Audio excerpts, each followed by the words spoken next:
Assalomu alaykum hammaga. Bugungi mavzumiz odam va hayvonlarning nafas olishi. Nafas olishning odam va hayvonlar uchun qanday ahamiyati bor? Keling tanishib o'tamiz. Nafas olishda qabul qilingan kislorod oziq moddalarni parchalashda ishtirok etadi. Parchalanish natijasida hosil bo'lgan energiya hayvon organizmidagi barcha biologik jarayonlarga sarflanadi. Ko'pchilik umurtqasiz hayvonlar, g'ovaktanlilar, bo'shliq ichlilar, chuvalchanglar, tuban qisqichbaqasimonlar, igna terililar ushbu hayvonlarda nafas olish organlari bo'lmaydi va ushbu vazifani butun tana yuzasi bajaradi. Demak, rasmlarda ifodalab o'tilgan bo'shliq ichlilar va halqali chuvalchanglarning nafas olishi bilan bog'liq jarayonlarni rasmlarda tomosha qilib o'tishingiz mumkin. Keling, video darsimizning mana shu joyida kanalimizning rivojlanishi uchun obuna bo'lib qo'yishingizni so'rayman. Ushbu video darslik haqida o'z fikrlaringizni izohlarda yozib keting va like tugmasini bosib qo'yishni unutmang. Davom etamiz. Hayvonot olamida va odamda nafas olish organlari qanday tuzilgan? Mollyuskalar bilan tanishib o'tamiz. Dengiz mollyuskalarida jabralar, chuchuk suv va quruqlik mollyuskalarida o'pka orqali nafas olish kuzatiladi. Qisqichbaqasimonlar asosan jabra orqali, quruqlikdagi bo'g'imoyoqlilar traxeya yoki o'pka bilan nafas oladi. O'rgimchaklar bir juft o'pka xaltalari va ikkita tutam traxeyalar bilan nafas oladi. Chayonlar o'pka bilan, falanga va kanalar traxeya bilan nafas oladi.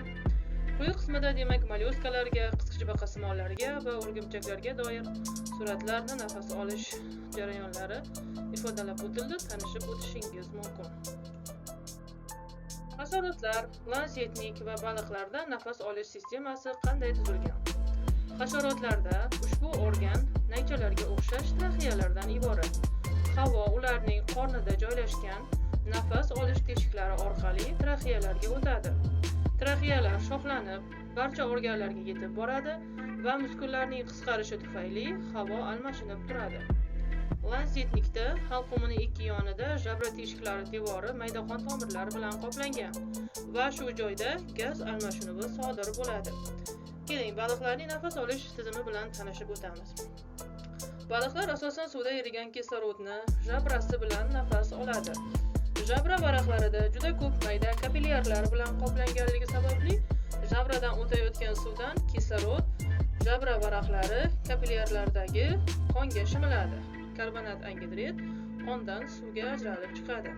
Baliqlar embrionlari asosan tana yuzasi bilan nafas oladi, keyinroq ularda nafas olish sistemasi paydo bo'ladi.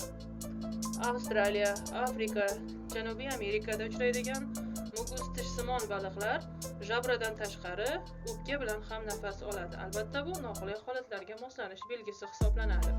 Misol uchun, suvning qurib qolgan paytda ham o'pka orqali nafas olish orqali o'z hayotini saqlab qolar ekan. Hasharotlar, lansetniklar va baliqlarning demak nafas olish tizimi bo'yicha rasmlarda ifodalab o'tildi, tanishib o'tishingiz mumkin.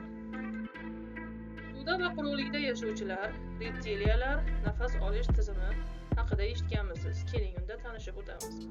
Suvda va quruqda yashovchilar asosan o'pka va teri bilan nafas oladi. Ular demak quruqlikda o'pka orqali, suvga tushgan paytda terisi bilan nafas oladi. Demak, o'pkasi sodda tuzilgan bir juft xaltachadan iborat. Xaltacha devori va terida juda ko'p kapillyarlar bo'ladi. Kapillyardagi qonga atmosfera havosidan kislorod o'tib turadi. Baqada ko'krak qafasi rivojlanmagan, shuning uchun tomog'i pastga tortilib, ko'tarilib turadi. Ya'ni nafas olganda va nafas chiqarganda shu holat kuzatiladi. Tomog'i pastga tushganda havo burun teshigi va og'iz orqali o'pkaga. Tomoq ko'tarilganda karbonat angidridli havo burun teshigi va og'iz orqali tashqariga chiqariladi. Demak, ushbu rasmda baqa ifodalangan, baqaning nafas olish tizimi tanishib o'tishingiz mumkin. Reptiliyalar yoki demak suralib yuruvchilarni nafas olish tizimi bilan tanishib o'tamiz. Quruqlikka moslashganligi sababli ularda teri orqali nafas olish demak endi ishlamaydi, chunki terisi nafas olishda ishtirok etmaydi. O'pkasi juda ko'p kameralarga bo'lingan, Bu esa o'pkalarda gaz almashinuv sathini ortishiga yordam beradi. Demak, suratga beruvchining nafas olish tizimi bo'yicha rasm bilan tanishib o'tishingiz mumkin. Qushlar va suyumuzuvchilarning nafas olish sistemasi qanday tuzilgan? Qushlarda moddalar almashinuvi, jadallashuvi o'pkalar bilan tutashgan havo xaltalari hosil bo'lishiga olib kelgan.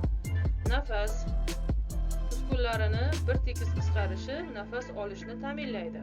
Muskullar qisqarganda ko'krak qafasi hajmi kattalashib, tashqi muhitdan havo kiradi. Bo'shashganda tashqi muhitga havo chiqib ketadi. Bilamiz, qushlar umrining, hayotining juda katta qismini o'sha uchib o'tkazadi.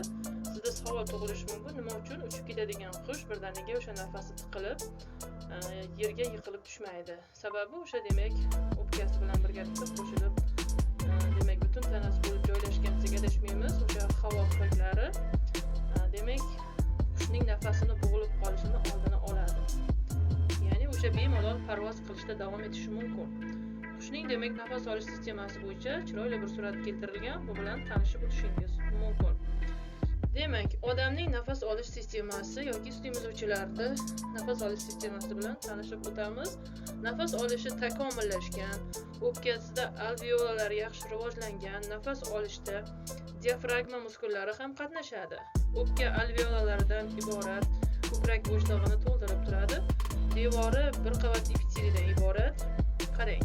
Demak, suyumuzuvchilarda nafas olish va nafas chiqarish ketma-ketligi o'sha demak bir marta olinadigan havoni va karbonat angidridning o'sha chiqib ketish ketma-ketligini aytib o'tishimiz mumkin. Kislorod demak burun yoki og'iz orqali kislorodning qabul qilinishi, kislorod alveolalarga o'tib, alveolada demak qon orqali to'qimalarga borganda o'sha demak nafas demak organizmda to'qimalardagi oziq moddalarni parchalab qonga zararli mahsulotlarni ajratib beradi. Qon orqali demak yana zararli mahsulotlar alveolaga va tashqi muhitga chiqib ketishini kuzatishimiz mumkin.